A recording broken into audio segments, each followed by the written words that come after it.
Like you. All right, so we are gonna start with good news. Who's got good news? I have great news. You have great news. Go ahead, lady. Yeah, Ruby and I did the kind of the class in worship study with Abby today, and she wants to get baptized this weekend. Hey. Yeah. Super exciting. I feel like That's awesome. she's been wanting to get baptized like for the past like couple of weeks, but like we just wanted to make sure like, you know, we did some of the important ones. Sweat her out a little bit. I mean, she's kind of like sweat out, but she's really excited. So Yeah. we're just gonna plan. We don't know yet. Like she had to leave for work, so she has to plan if she wants to do it in Charleston or Huntington or see if we can come up and come. I guess here's mom. But you're in mom. Cool. That's awesome. It's awesome. Other good news. We did really good on our exam on Monday. Oh yeah. So you got the grade back already? Yeah, Wow. yeah. It was like, it was multiple choice and like short response. So, I mean, she kind of gave us credit for like everything. Hey, that's awesome. Yeah, How many were you got? 2. We both had 2 tomorrow. Wow. Doubled up. That's awesome. Yeah, but that's awesome. I mean, I love finals week because finals week is like, you're literally like, when you get things done, you get classes off your like to-do list. It's just like, oh, So much I never have to think about that again. Unless I do terribly on the exam and fail it, then I have to think about it, but still, We had, in theory. yeah. We had our day 4 on Monday. We were to take the second portion next semester. So it's literally the same thing over again. So. Wow. You should You should have ate it, right? Theoretically, yeah, that's probably Yeah. as long as we're in a group together. Well, either way, doing well on exams. Yes. That's Good news. Anybody else good news? Cool. Anybody online? Good news?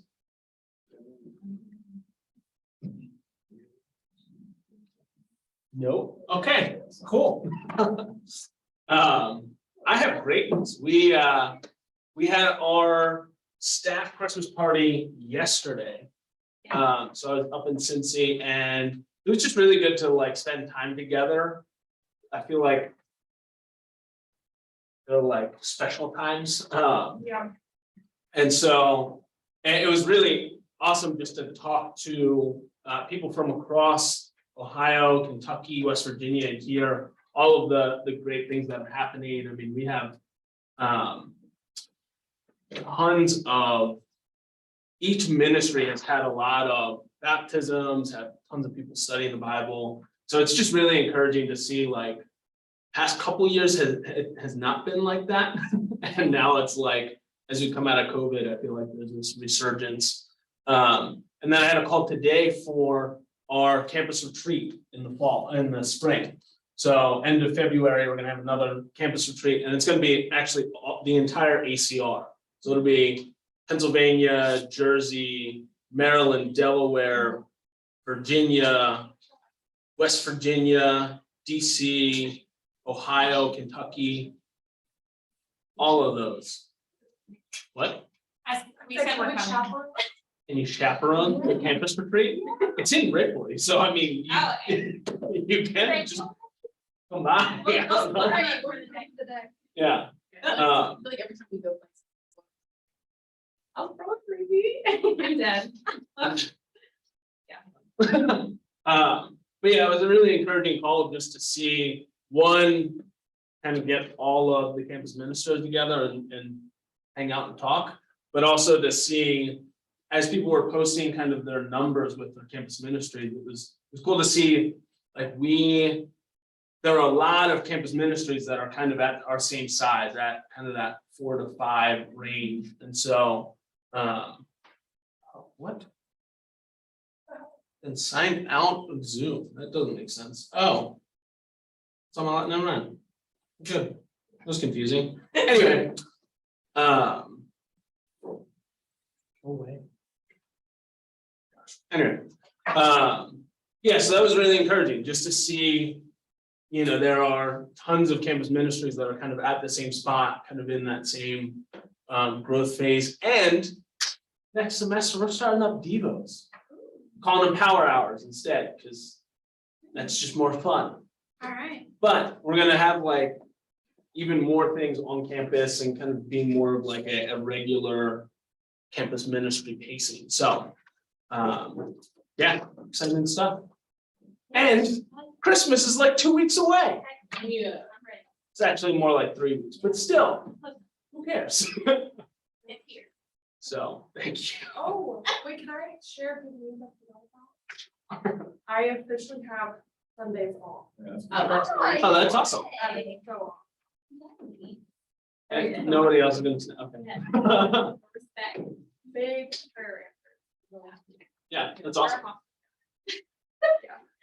It's like, yeah, having a rotating schedule and never knowing what day versus having a consistent schedule. I don't know how you guys do it, so. So, we are continuing our two-part series. I don't know if it's really a series, but last week we talked about conflict. We watched kind of the first half of a lesson all about the importance of conflict, why it's such a difficult thing for us. You know, the video talked about, he's like, we have, when we say go study the Bible with somebody, we have all of these studies, we have a whole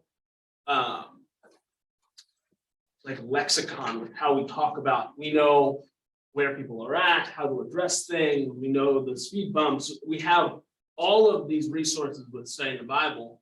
Yet when we say, go deal with that with your brother or your sister, we don't have the same structure that we do with the Bible studies. And so that go is just as important as the go make disciples. And so the lesson is really designed to equip us with how to handle conflict in a healthy way, how to actually get resolved. And so we're going to watch the second part of it today, and then we'll dive into kind of some discussion questions. But were there any thoughts from last time? You know, we talked about kind of whether we're conflict prone or conflict averse, and everybody except for Lacey said that, well, and Garrett said that they are conflict averse. Pretty good.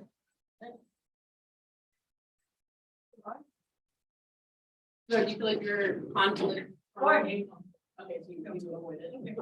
I avoid silence or violence. I avoid conflict at all. Yeah, I don't like conflict. Yeah, I don't, yeah. With you. You do, yeah. I am very I don't like. You embrace So, Currently not doing great. Yeah, I think I'm good. But like, do you go toward, when you have faced with conflict, do you mirror violence or silence? Like, do you get it? Not violence like you swing. Like, do you like, say like someone presents a conflict with, like said, like, I have an issue with you, you get defensive and want to get angry, or do you clam up and treat? Avoid, yeah, The third option? no. So, No humility involved, like, all right.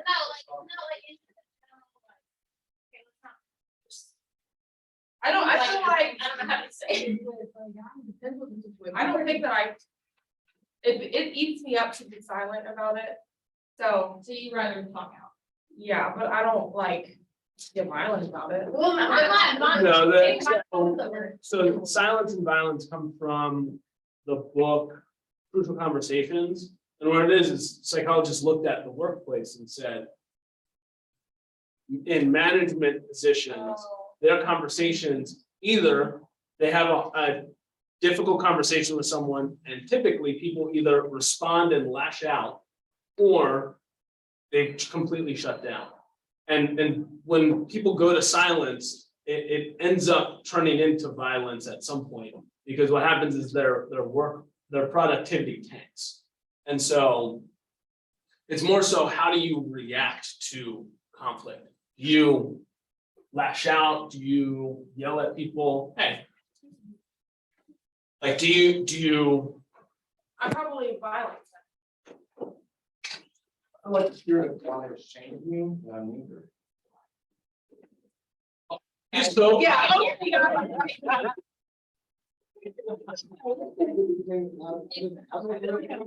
never read in the Bible where it says either of these. Like, what are you? This was like. Sure, we're talking about simplification.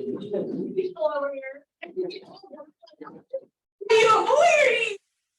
If I had to pick one, I'd probably lean towards Okay, let's say before avoiding. the Okay. Lord, before you met the Lord. What did you? Or how does your family respond with it? Say you're, that was where kind Yeah, of we a did. lot of it came with, was the family, like when you, They growing respond in violence, and then you don't talk about it ever again. You yeah, never that's do not my it. Yeah. case. And you pretend it never happened, you go back to normal. That's my thing. And that was one of the things that he also talked about, is that your family of origin plays a large role in how you handle conflict. They kind of set the temperature for what you think is right or wrong. And so, especially, I mean, I would say the majority of us have families that did not handle conflict in a healthy and maybe not in an unhealthy way, but in a righteous way. And so, if our baseline is something that is completely unrighteous, when we're in conflict, like we bring that with us into God's kingdom. And so anyway, we're gonna watch the second part of this video. The second part deals with a lot more of the practicals of, it walks through kind of the steps of dealing with conflict. So if you felt like last week, it just wasn't, you know, you're like, that's all great, but what do I actually do? This is what you do. So.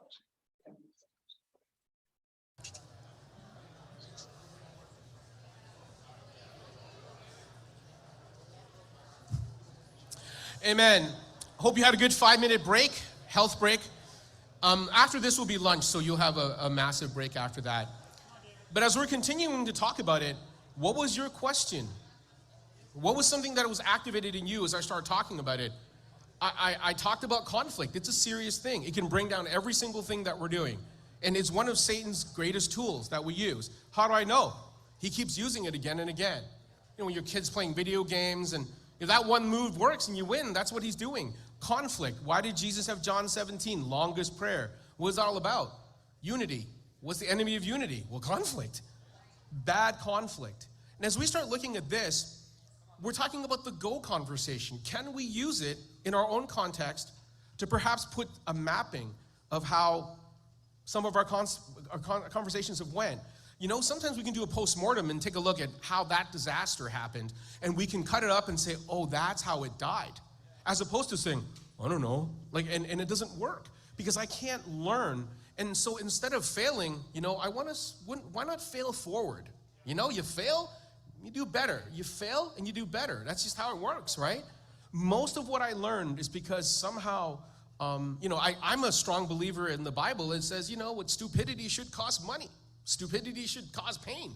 And hopefully enough losing money and pain will maybe to go, okay, I don't think I want to do it that way again, right? And so as we start thinking about conflict, the way I'm going to kind of map it out for us, and once again, I'm not going to go extensively into this, but what it is, it piques your interest to go, oh, that's a good step to think about. And you can do them in different orders, but some of them have to be done in the right order. And the first step is setting the stage and naming the topic. How many times you walk into the situation, you don't even know what it's about, but it doesn't stop you from giving information and advice, right? It doesn't. Part of it is because of our culture. Minister, everything. That's all we do. Doesn't matter if you have training in it, right? But if somebody were to say, hey, can you do this brain surgery, but just a little thing, just a brain surgery for me? No, I'm not trained for that. But conflict resolution, mortgages, all that stuff. People go to school for this stuff. You do, well, conflict resolution, it's just easy to do it. The person's been divorced 3 times. Like, there's something, the life, right? The idea is not for us to be able to do everything, but here's the question sometimes before we go in. Are you the best person actually to have this conversation? You might have all the skills, but this kind of person drives you crazy. I know Christians, we all love each other and stuff like that. Sure. That's why Paul and Barnabas had a fight, and no one gets to resolve it. It never says anywhere who was right and wrong. How irritating of God to do that. And I've read treatises, well, Paul was right because of this and this, and Barnabas is right because show me the verse. Nowhere. They did dynamics of, relationship dynamics with John Mark, blah, blah, blah, blah. Nowhere does it say it. Why? Because God wants to leave it there and say, even committed Christians, Barnabas, the son of encouragement, Paul, who wrote lots of the New Testament, can have a disagreement. Some people say sentimentality. I don't know what it was. Whatever it is. It's not going to be the first question I'm going to ask Jesus. I want to know about JFK. I want to know about the dinosaurs. I want to know about all that stuff. UFOs. But that's one of them. I say, okay, what? Who was right there? They couldn't have a conversation together.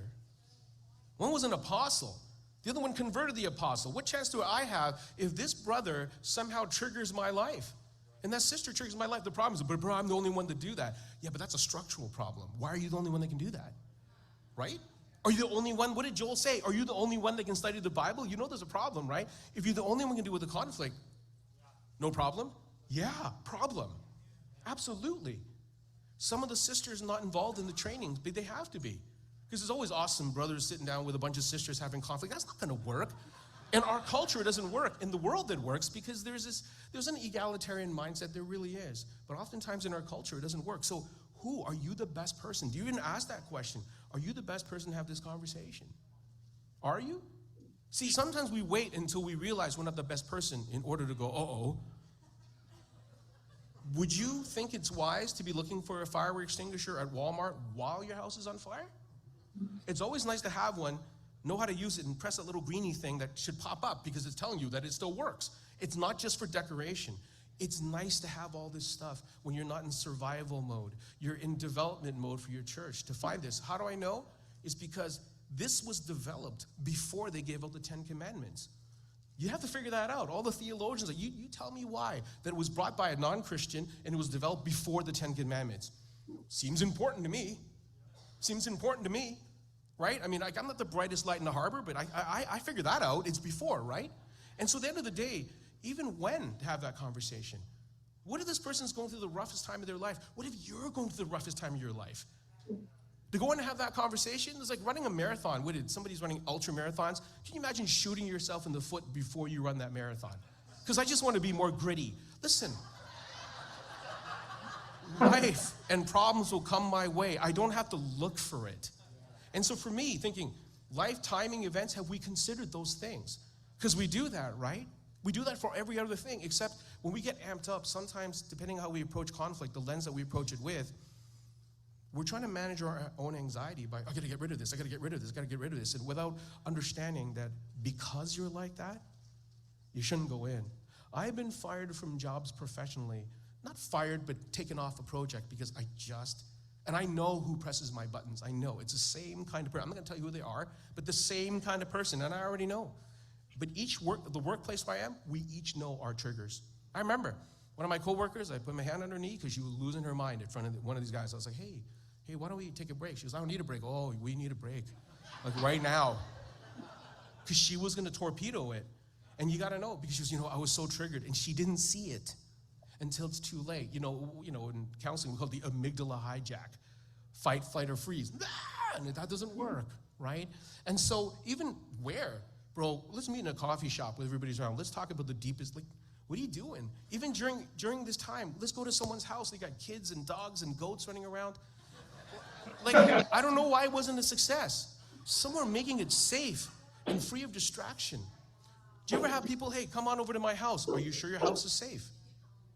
Well, of course it's safe for you, but what about them? The environment. Yeah, it was just me and 4 other brothers gonna talk to you. Wow, that's not. Are they gonna get jumped or are they gonna get talked to, right? And so the mindset is, if we go and bring it to our brother, what if our mindset is to bring him to his knees instead of to his senses? Big difference between the two. Considering these things, why am I doing this is a huge deal. If I'm, because we're all fooled, I'm not mad. Look how calm I am. No, because inside the heart's deceitful. If I got a history with this person, they got a history with me, I may not be the best person. 99% of the time, when you're the wrong person, it will fail because they already don't trust you, and you're going to go in and do a little bit of surgery in their heart, right? You know this. Studying the Bible is the same kind of thing. You know when someone's not right. When you consider somebody who goes, wow, that's a person, I think this brother will be great, this sister will be great. We don't do that for conflict. Well, you're the minister, you're the Bible talker, you're the elder, you should go in and do it. Yeah, okay. How's that working for you? Because how come I get the phone calls? And we do a little bit of personality assessment, not a formal one, say what, blah, blah, blah. And they're like, yeah, you can see why that's a disaster because you put gunpowder next to a flame. I don't know what happens. It blows up. Also, this is one of the more important things. What are you actually addressing? You know, that brother was being a jerk. Yes, because anybody know Hebrew or Greek, Aramaic? What does jerk translate into? Because it's not in the Bible. What do you mean? Because a jerk over here is a different jerk over there. Like, what do you mean by that? What are the biblical words you're actually bringing in? Is this actually the real problem? You know, somebody, a Harvard professor, it was attributed to Einstein, but it's not. I snoped it. But this Harvard professor once said this: if I had an hour to solve a problem that my life depended on, I would spend 2/3 of that time defining the problem. When we walk into a situation, we don't set the stage real well. We don't even know what we're talking about. And what happens is what we call scope creep. Do you ever have those 5-hour appointments? In the end, you don't even know why are we here? And all it is, you start getting angry and upset. And then they point out, well, you're angry with me. Yeah, because on the 3rd hour, right? Like I don't know what's going on. If you can't discuss this in an hour, hour and a half, you're probably missing something. You're not sure what it is. And so once again, because you're the minister, the women's ministry leader, you're the usher, song leader, Kingdom Kids person, all that, you don't got a lot of time to spend doing this. You don't. And then you start to resent the person a little bit, just a little bit. But what if there are people that are necessary in your church? Because you don't got a lot of fat on the church that's small, and you need every person. And that person, you got to avoid them in the swath of people that they've surrounded around them. What do?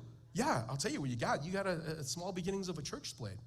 They may not split physically, but their heart's not with you. Your heart's not with them. Fun times, right? Anyway, because like, how do you know such things? Because I've been in my church in Winnipeg for 22 years, and I'm still alive. That tells you something about the patience of the people, right? Because 22 years is a long time to be in one spot, right? And so at the end of the day, it's something to consider before you even go. If you don't, you might find the results are not as great as you want them to be, for sure. The next thing is asking someone for the perspective and listening. I know you know this already, okay? Everybody knows this, but we don't do it. Because I know already, because I'm a mind reader. I'm a minister. I know what you're thinking. Even if I do know what you're thinking, like Jesus, you know the crazy thing about Jesus? He still asked, even though he knew. Something to throw at you. In the book of Genesis, chapter 3, some things happened there, okay? They ate the fruit, oh no, right? How did God deal with the greatest sin? First thing he did was, hey, where are you? What did you do? You notice he asked questions? What, you think God lost them? Oh, there, guys, is that what happened? He asked, look at it, Genesis 3. Listen to the things he asked. Where are you? Why would that be the first question that you would ask? Have your kids ever done something? Was that your first question? What are you doing? Like, blah, blah, blah, blah, blah. Meanwhile, we could easily take the foot out of our mouth only to stick the other foot in, right? With God, who knows all, ask these questions. What a great counseling. What a great counsel for us to be able to ask, hey, where are you at right now? Where did you come? How did you get here? Those are God's spaces from Genesis chapter 3. And then throughout, you can read it 1 John, 2 John, 3 John, dealing with conflict. How do you deal with that? Amazing things all through the Bible. But when you ask for their perspective and listen, right, it's pretty powerful. And so I write a couple of acronyms on that you don't have to worry about extensively. But there's a great author, and I'm going to introduce him at other courses. His name is Bill Eddy, Billeddy. He's not a disciple, but he's a very interesting character. He's a social worker. He's a mediator. And he's a lawyer. Talk about a platypus of a human being, right? That doesn't make sense. Nor how many social workers are lawyers? Like, they don't seem to go in the same place. But he wrote a book called BIFF, Brief, Informative, Friendly, and Firm. He also wrote another book called 5 Types of People That Can Ruin Your Life. You're like, Those are godsends for a lot of some of the stuff that's going on. Because what it is he teaches this material of how to actually ask for someone for their perspective, being very brief, being very informative, being friendly, but being firm, right? But without condemning the person.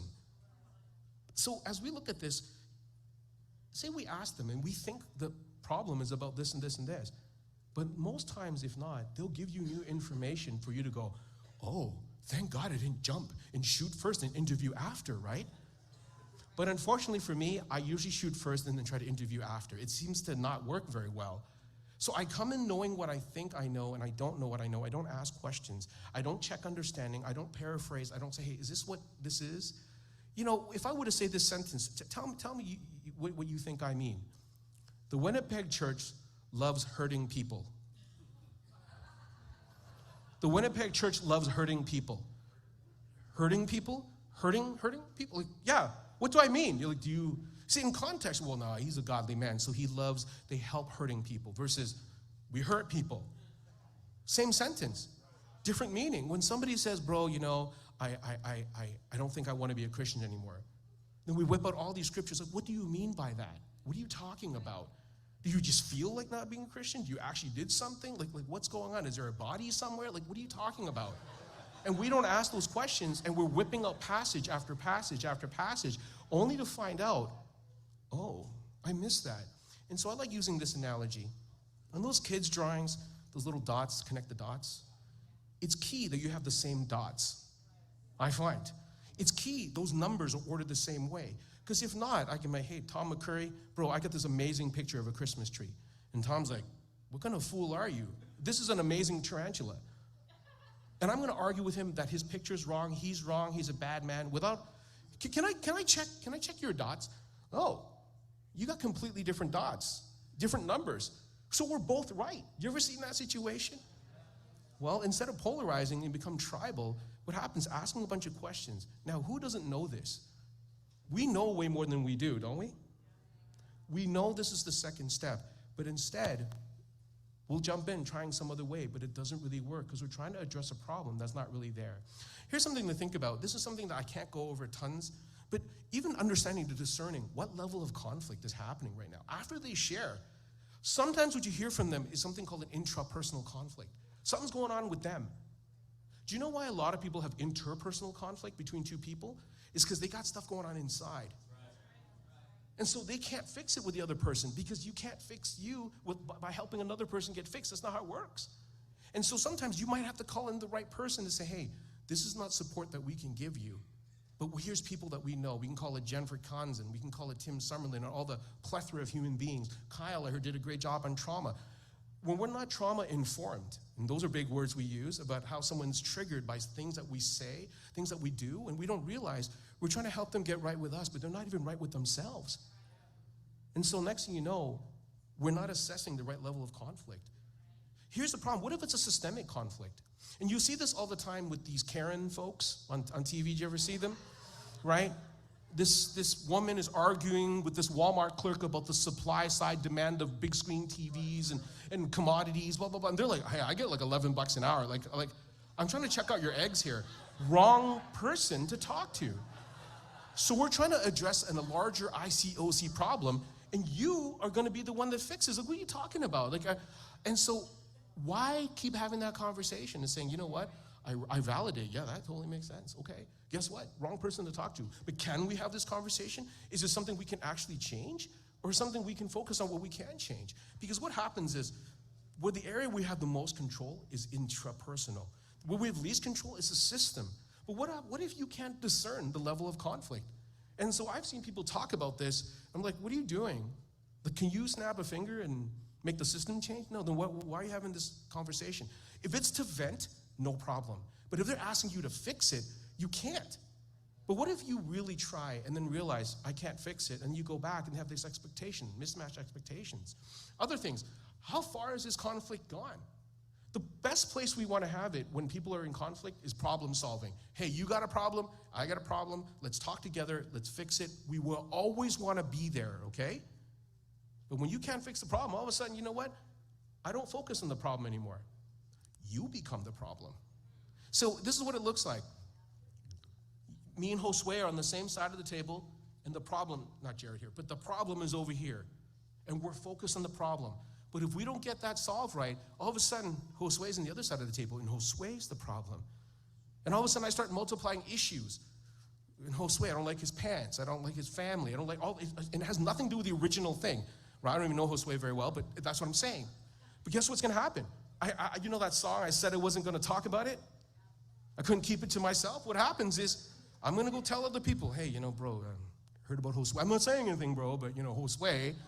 And Josue hears about it, he's gonna go find some people and say, hey, Dave. Then you got Team Dave. I mean, I'm just using this theoretical thing in the ICOC, but let's pretend that we have camps and tribes that are fighting. Let's pretend. Well, where did it start? The problem was no longer the problem. The people became the problem. And then it became sin. And then you have open polarization and hostility. Letters, rocks, everything starts going out. And then in the end, it probably results in a change of structure. Church splits, divorce, something. Now you're like, why is this important? Because trust in communication starts to drop as you go up stages. Have you ever had a situation like this? People have been fighting, you've not assessed it, and you say this, why don't you guys sit in a room and just work it out? But what if they're in stage 5? Put them in a room. They'll just get a closer shot at each other. And you don't know why it's not working, because it's not working. Because if you get the wrong spread of conflict, you don't know where they're at. You know what's going to happen? You're going to send them in, and they're going to be worse. Because not only do they have words now, maybe they'll trade blows. See, and it becomes a problem. Do you ever do that? They just send, I'm just me, I'll just use that. I sent them in the wrong space. Wrong tool for an event. And what happens if we can't discern that? You might go, well, David, this sounds like a lot of complicated stuff. No, it's not. Because you learn the Bible studies. This is what we do most of the times in the Bible studies. When you as an evangelist, as a leader, you're like, you know what, that person's got something more going on than the word study can fix here. So we might have to go get a book for them, an extra book, extra support. But we put conflict, they just get along, bro, they pray about it, they just go share their faith, it'll be fine. No, it won't be fine. It won't be fine. I'm not saying that it's bad to share your faith. I'm not saying it's bad to work in your marriage. But if we don't know what the conflict is, how far it's spread, how do we fix it? Practice makes what? Yeah, practice makes perfect till you're doing it wrong, right? Practice makes permanent. Proper practice makes perfect. If you don't know what you're doing, what a disaster. Now, I know you might think, well, conflict resolution is easy. Yeah, it's not easy. Not if you don't assess these things. And it doesn't take very long to assess it. It's about a couple minutes thinking about it, listening to them very carefully, realizing you really don't want to work this out, do you? That pregnant pause tells you, no, they don't. They want incompatible things. And so people want, David, can you mediate this? Okay. Husband and wife. She doesn't care if he changes. She wants another dude.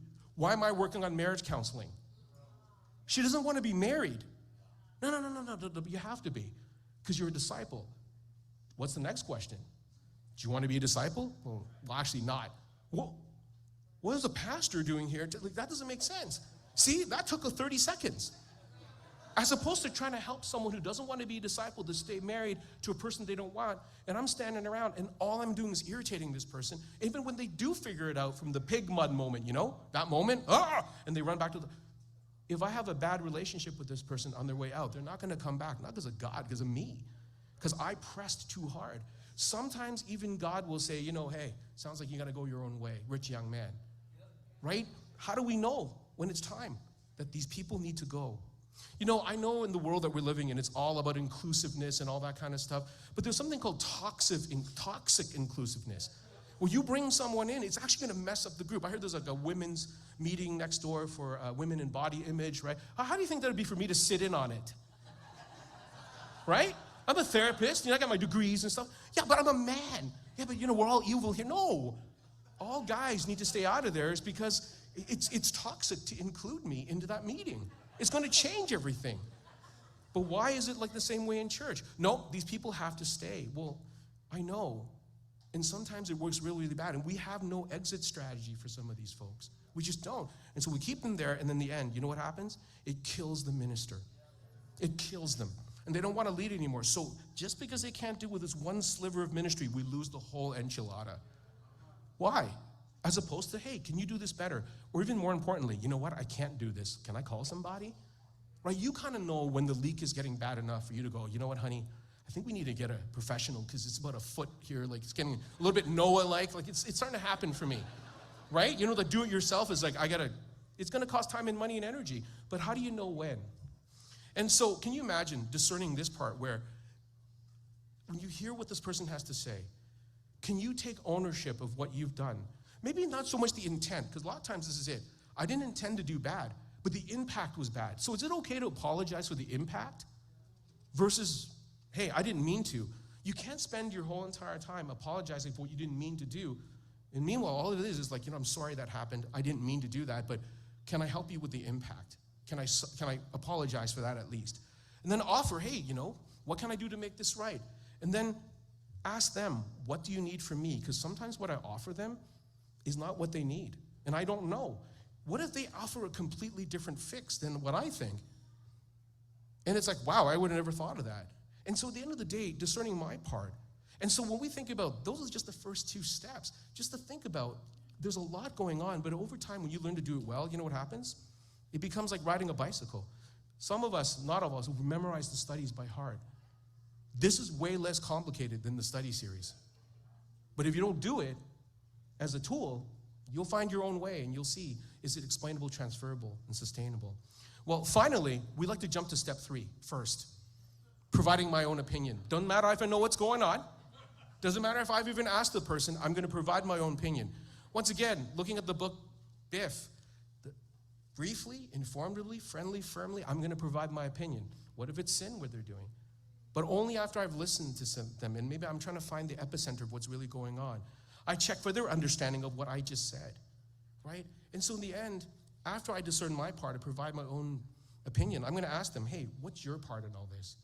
And I use the same model, owning, offering, getting them the needs met and stuff like that.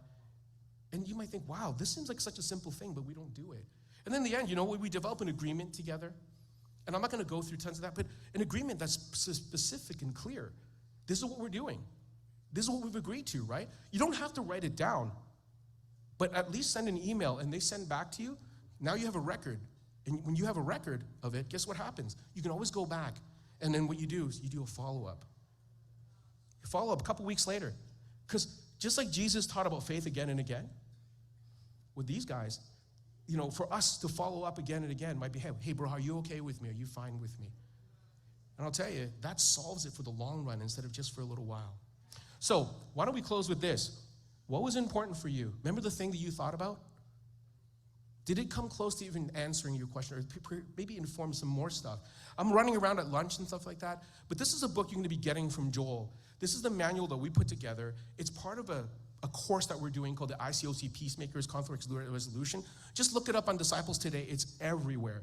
You'll see that. You can sign up for the course and the program. It was only open to church leaders that were assigned in the regional families, but now it's open to every human being on the planet that can do that. But you can just look that up, okay? But thank you, Joel, for your time, and thank you for everybody for letting me be here.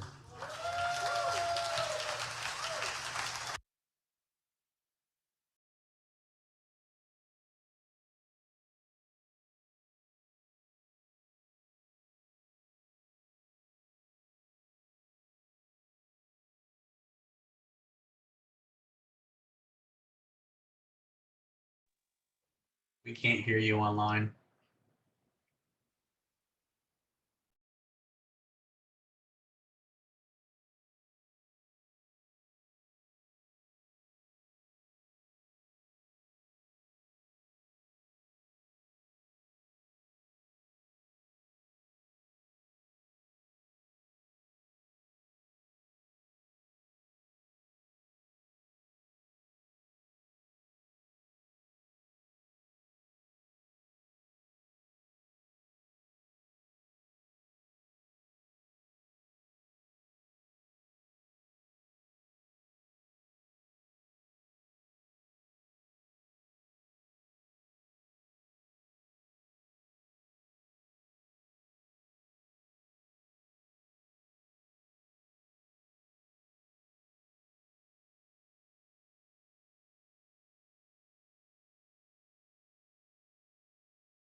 Did he just like leave? I think he froze. Oh, okay. Well, I guess I'm gonna dip too. I don't know if they're coming back or not, but all right. Later, man.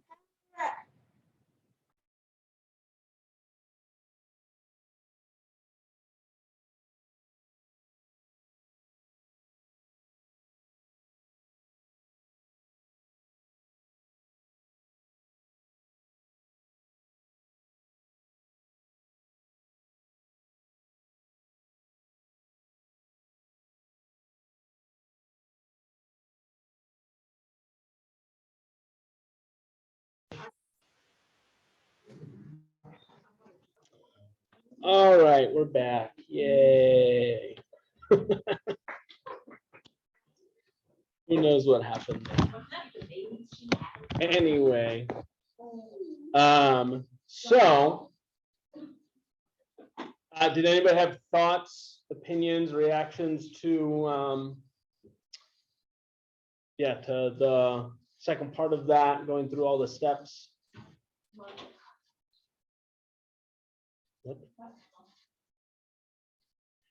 You like whisper out loud so everybody hears you, but you whispered low enough that nobody heard you clearly. I don't think that's true.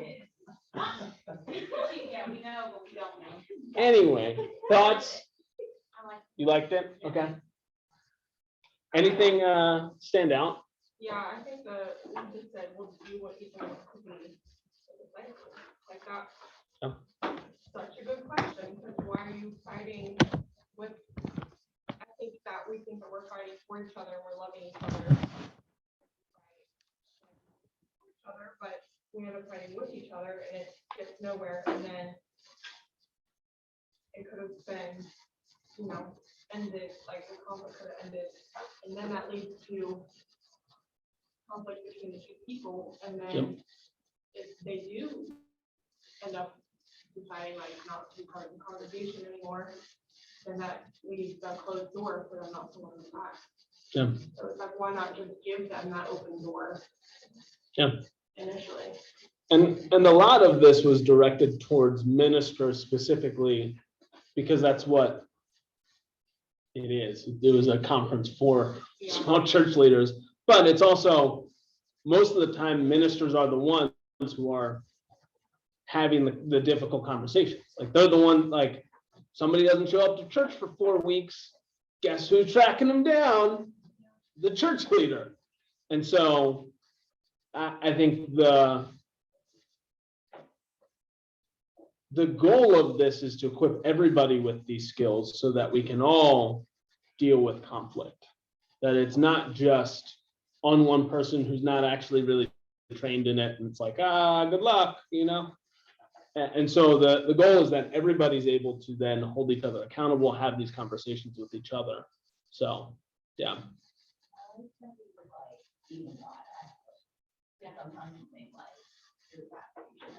Yeah.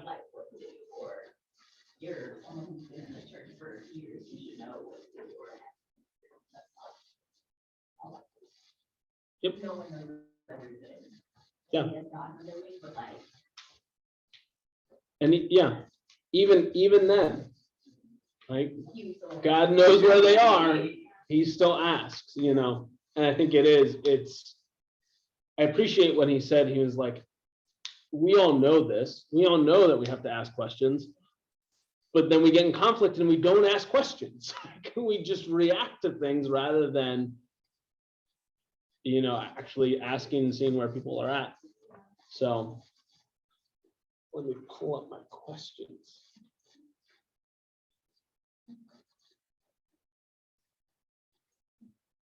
So our discussion questions are, which of the steps is hardest for you to put into practice? How do you guys feel like our unity is? Because that was one of the things that I talked about, was that conflict creates disunity. And then that affects things in a whole nother, then it goes from that it's just one problem to now it's a problem between people, now it's a problem between groups. And so how is our unity as a region? And then how can we hold each other accountable in terms of having healthy conflict?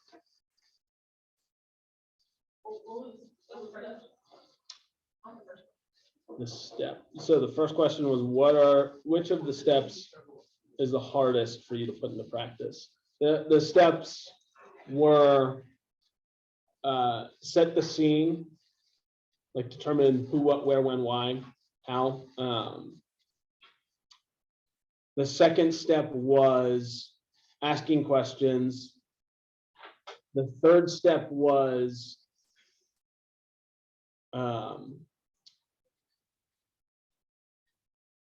sharing feedback. Like you ask questions and figure out where they're at. Third step is you share your feedback. Fourth step was write down a plan. And then the fifth one was follow up.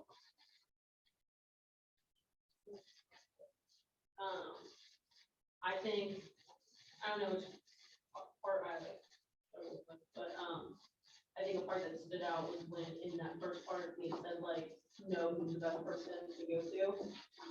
I think in my head, I'm like, I need to handle it all, and like I should handle it all. But I think like I've been in situations where I'm like, I'm not the person to do this. Like this isn't, someone else could have done this way better than I could have. But so I think it was refreshing, or kind of, I think it was cool to hear from someone professionally say, you're not going to be the person all the time. You shouldn't be the person all the time. Yeah. I think that's really cool.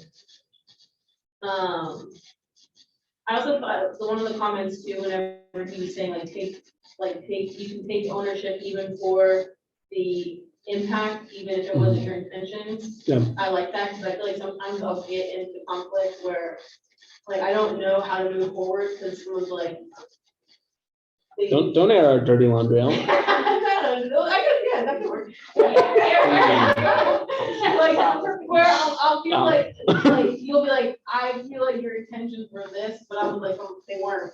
So it's hard for me to move past because I'm like, but those weren't my intentions. But I think I can still take ownership for like. But people always say though, like whenever someone says you made me feel this way, and then someone else says, I'm sorry you felt that way. They always think that's a bad way to respond. I'm sorry, I made you feel that way. Yeah. Like you take out your responsibility, like, sorry you felt that way. So if I say, I'm sorry I made you feel that way. Yeah. Say, I'm sorry you felt that way, that's gaslighting. Doesn't it still sound bad though? I'm sorry I made you feel that way because it's still making it sound like you're taking off. No, you're No, taking you're right. taking ownership of, I made you feel this way. Like, your feelings are valid because I did something that caused them, even if that wasn't what you were I trying feel to like it's still, yeah, okay. I mean, I feel like that still sounds bad though, because making it sound like you're just feeling that way. That's not No, actually. what you say, I'm sorry you feel that way, that makes it sound like you wrong, or what happened to you, that's you. That's on you. That's on you for feeling that way. But yes, those are what I, Yeah. like some areas that I struggle with. And then unity for us, I don't know, like unity in terms of what? Do I just go with it? Yeah. Just run with it. Yeah, I mean, I feel like Unity in terms of purpose, in terms of we're all on the same page, we're working towards the same thing, we are striving as one.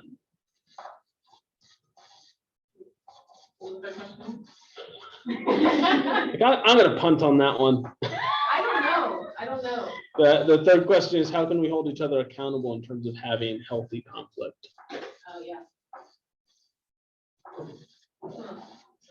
I feel like the unity one is hard for me to answer because coming from, like, I don't know if you can agree with you, but I feel like coming from a little bit larger of a church, there was a lot more issues.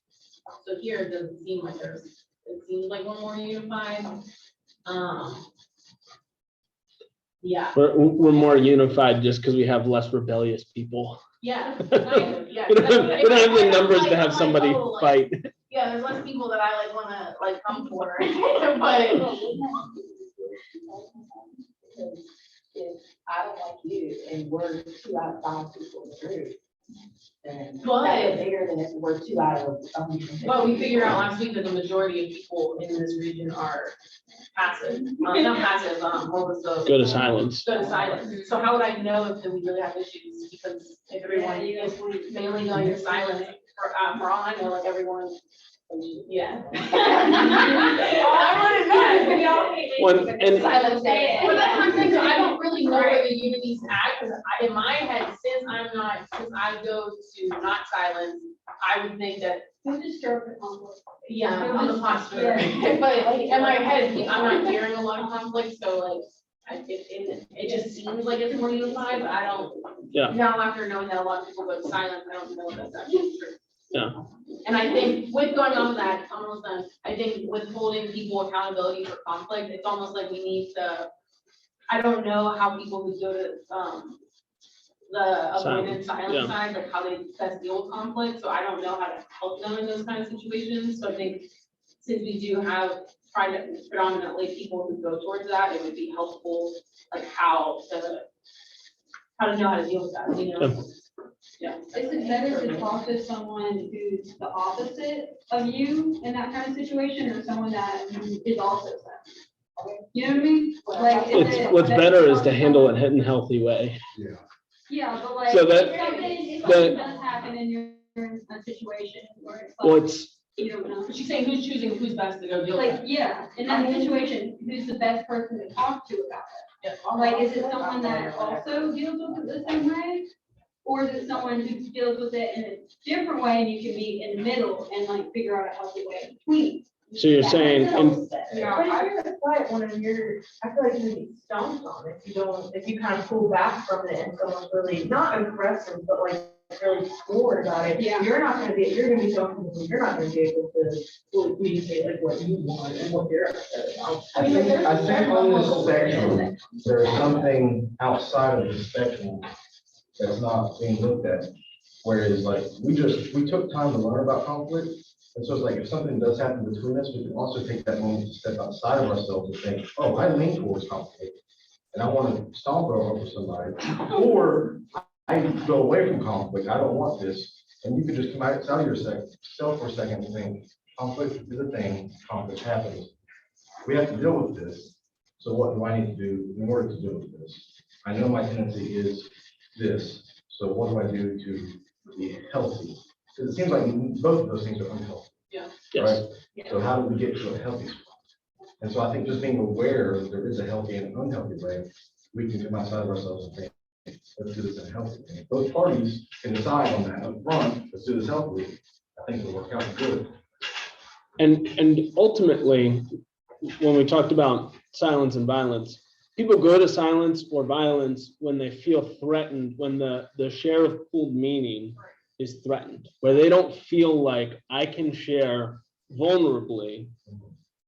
And so silence and violence are both a red flag that you need to double back, you need to slow down, you need to ask more questions, you have to, somebody, the pace of somebody's speaking picks up, right? You're like, oh, whoa. Okay, it seems like you're getting frustrated. Why are you getting frustrated? Right? Somebody goes silent. You're like, hey, well, how did that make you feel? Like what? It seems like you're shutting down. Why is that? What about that and so it's both of those things are things that you address in the conversation, not things that if somebody goes to silence and then you end the conversation, that's not resolved. Right. What we walk through with all 5 steps, the 5 steps are designed to get you to a point where you are resolved, where it's not something that comes back up in 6 months and somebody says, well, that one time you freaked out on me, or we had this conversation and you never said anything, and so I just walked away, and then now we're having conflict again. Go ahead, Lace. Okay, so like scratching the silence versus violence thing, like even before you said last video, it was either you go to avoid it or you're more prone to be okay with conflict. Conflict prone or conflict averse, yeah. So my question is if we have a lot of like people who shy away from conflict, Mhm. how, like, and maybe I'm wrong, but if there ever is conflict with those people, just like you kind of talked about, it, like it builds up if it never gets resolved and then it turns into this thing. So that's my question, is if we have predominantly a lot of people who do that, how am I supposed to ever know if someone has conflict? Because he didn't really talk about, like, if you are this person, how you can be more, I guess in his steps, you would be more comfortable with talking about conflict, but you know what I'm saying? Mhm. Like, I feel like that still doesn't solve the problem of like starting conflict or initiating conflict whenever you're not used to ever, when you're used to retreating from it. Yeah, and with conflict, we're all gonna have different approaches to it. We're all like, again, the majority of us go towards silence. And so one, all of us have to understand there are most likely issues that we all have that are not getting addressed. Like that's just the nature of our group is there's probably things that we should probably talk about, right? I think in terms of the people who have that, right, who are like, I feel hurt about this, or I feel disrespected in this, for them, the challenge is to vocalize those things. On the flip side, I think we can ask questions to make sure and reassure the fact that there aren't any issues in our relationships. I think ultimately when he walked through, there's the problem and then it moves to interpersonal and then it moves to groups and whatever. At the top there, he said the beginning stage is trust, right? That when there's a breakdown of trust, then you move down to the next layer, right? And so I think one, we have to trust that if somebody's not saying something, that they don't have any issues. Like we have to trust that they're doing the work to bring something to people's attention. Ultimately, if somebody has a problem with you and they don't voice it, that's on them. Yeah. Like I cannot do anything with the issues that you have with me until you vocalize them to me. At that point, then my reaction to that is entirely on me. Whether I repent, whether I lash out, whatever. And so, but I think we are able to ask questions and dig a little bit deeper. Like, again, you can see silence and violence. Like, you show up to church on Sunday and somebody's real passive aggressive towards you. You're like, that seems like they're upset, right? Rather than just writing it off as, it's just, they didn't get their coffee this morning. Like, we can then go address that. And so ultimately, like, we can see the effects of unresolved conflict no matter what. Like, it will eventually come out. And so then we are able to address it. But again, that's not on you. You had a thought? Yeah, I think it also comes to like the question of accountability. Like, is there accountability with conflict?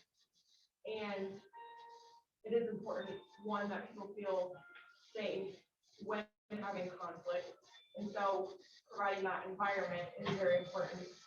And I think that everybody does have one relationship, one way or the other, where even if that person who tends to be silent doesn't go to that person they're having problems with, they're going to somebody else. And it's all of our responsibility to say, I really think that you should talk to this person. And then know who to go to, like if they're afraid to go to that person, or if somebody else is more aggressive with conflict, they have a person they can go to, like, hey, I need to have accountability in this conversation. To where you can just be an ear, like to hold me accountable so I'm not too aggressive in this conversation.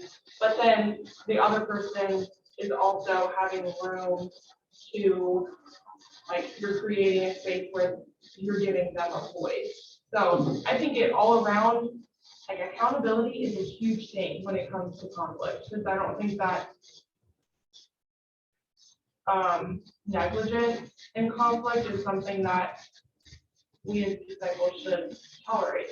So, yeah, I think that our unity is getting a lot better than it was a few months, not even a few months ago. I think it's honestly probably the best it's been since I've been here, which is a little over a year now. And I think it is because we're getting better at hitting things, hitting the nail on the head. But we've also been able to build better friendships to where we do feel safe going to each other. And if we don't feel safe, we have our person who we do go to. And we're kind of encouraging each other to deal with that conflict. So I think accountability is huge when it comes to conflict.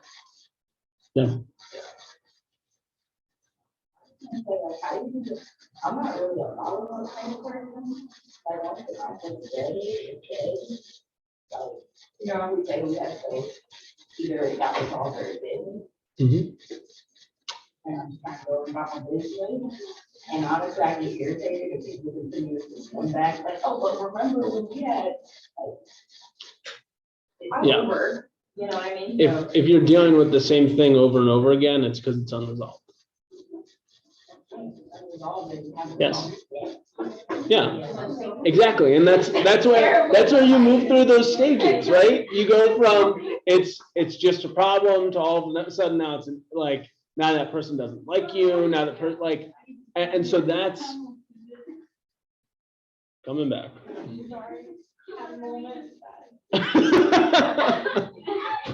Don't worry, you're on that list too. You haven't come off that list. But I think that's right, that's where unresolved conflict only builds, it only grows. It doesn't, like it either, the two ways that ends is it either continues to get bigger or it ends the relationship. Like we can't actually live in conflict. If you've noticed that, like that's what drives people apart. Like when you have conflict in high school, you never see that person ever again. Like, Well, that's what I'm saying, what I don't feel like it's conflict before. You know, you see what I'm saying? Like, That they do. yeah, and then like it keeps like. When I feel a lot. Like you still want the relationship and you're trying to go over and on, Yeah. but they're. And they don't feel. and so If it's on. again, Well, I think that, like, obviously, it's not resolved, like, some people are better at moving on, and that also, I think, largely depends on how a person was raised. Because it's like, does your family hold on to things and hold grudges and all this stuff? Or do you argue and then that's the last you ever hear about it? But, so I think that's why it's important to follow up with people, because that, I mean, that was the thing that I think, I was gonna say, I struggle in most is following up, because once I talk through something, I'm pretty good at putting all of my thoughts and feelings out there. And then, so at the end of the conversation, I feel pretty resolved about it. So, but it is important to be very considerate of another person and just check in like, hey, I'm feeling good about it. I just wanted to check on you and see where you're at. Like, do you feel resolved? Just to make sure. And if they lean more towards violent, and it's not like that. Well, again, Well, then that's that's on on them. them. They're not saying anything. Yeah, we're not saying anything. yeah, But then it's also important, but if it keeps coming up, that's when it's really important to get another person involved. So you can have somebody like mediating the conversation. And then if someone else is there and they can see, okay, you just got something you gotta work on, like, don't keep record of wrong, because that's in scripture, like that's, love does not keep record of wrong. And there's a difference between keeping record of wrong and not being resolved. But somebody from outside the situation can accept that and kind of be able to see things for what it is. You know, The part two is, I'm assuming that the person you're having conflict with too is not a disciple or is watching conflict classes. So it goes back to the very beginning of Cody and Sean, they're like, what's the point if you like aren't on the same page to get to a healthy place? Then you're just one side's not good. Right, and the point number 4 is have a written plan of attack. That, hey, what can we do to make sure this doesn't happen again? Right? And so in that, 1, it's a record of this is resolved. And 2, there's something you can go back to and say, well, like, let's work through the, like, this is what we said we were gonna do. Level of accountability. Right, exactly. Yeah. Yeah. I don't believe in taking arguments, I hate that. No, But maybe write yeah. down what you're thinking and then read it. that is a good point. All of this is in the context of face-to-face interaction. Do not text arguments. Personally, I think texting is only good for setting up appointments for real life. Period. Because sometimes emojis don't get once across either. When I'm irritated with you, whatever you text me, I'm gonna read it in, oh, this girl's talking to me like. Yeah. Right Yeah. now. Even if you're just like, don't say LOL when you don't. When you don't need it. I love saying that. I know. I think it adds. I do it all the time. It adds Anyway. really joking. Dialing it back in. Portillo's, do you guys have any They're thoughts? still there? Yeah, they're still I here. really thought you were. I thought you were texting and now you were in the work. They got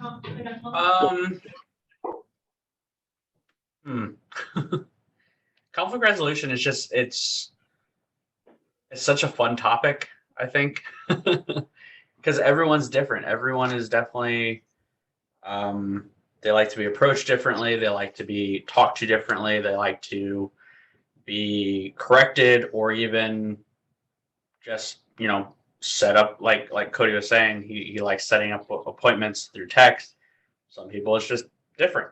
Some people like to be verbally told. And so a lot of what we've learned to help moving forward is just, again, just understanding the expectation of the other person.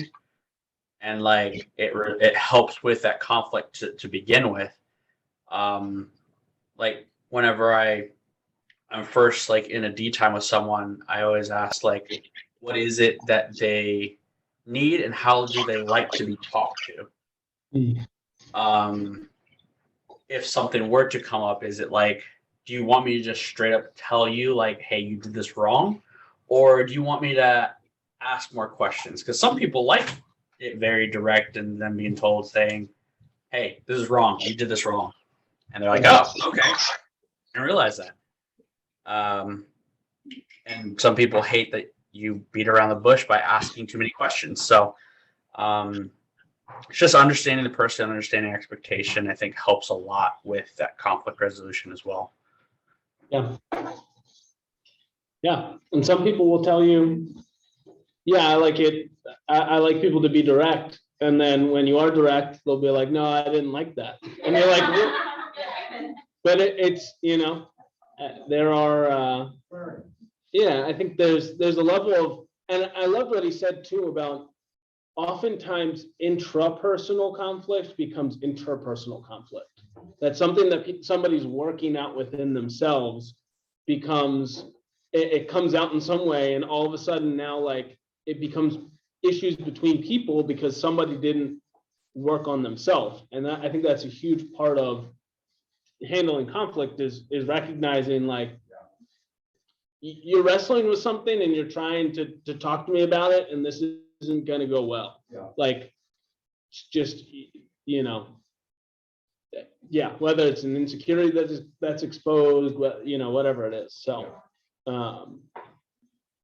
anyway, we're going to talk all about this next week too, because conflict is important. What?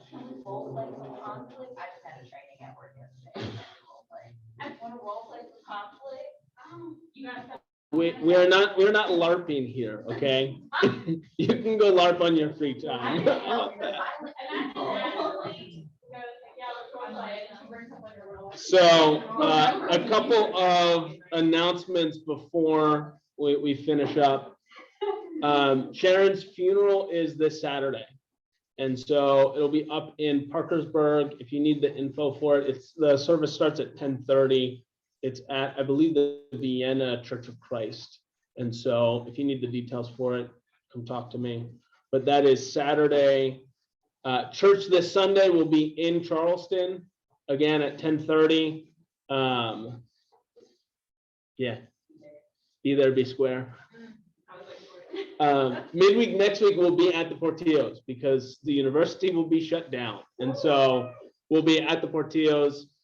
They have graciously opened up the. Who approved this? Unless Miko kicks us out. And There's a then strict 8 p.m. deadline. 8 p.m. deadline. Miko's trash night alarm will be our cutoff. If you're late, you'll miss midweek. Yeah, probably early. And then the last thing is that not this Sunday, but next Sunday, the 18th, the 19th. Sunday, the 19th is the candlelight service and the Christmas party. That's in Charleston. And so, yeah, that'll be our last time in person together before Christmas. So, yeah, sweet. That's all we got. We're gonna end the recording.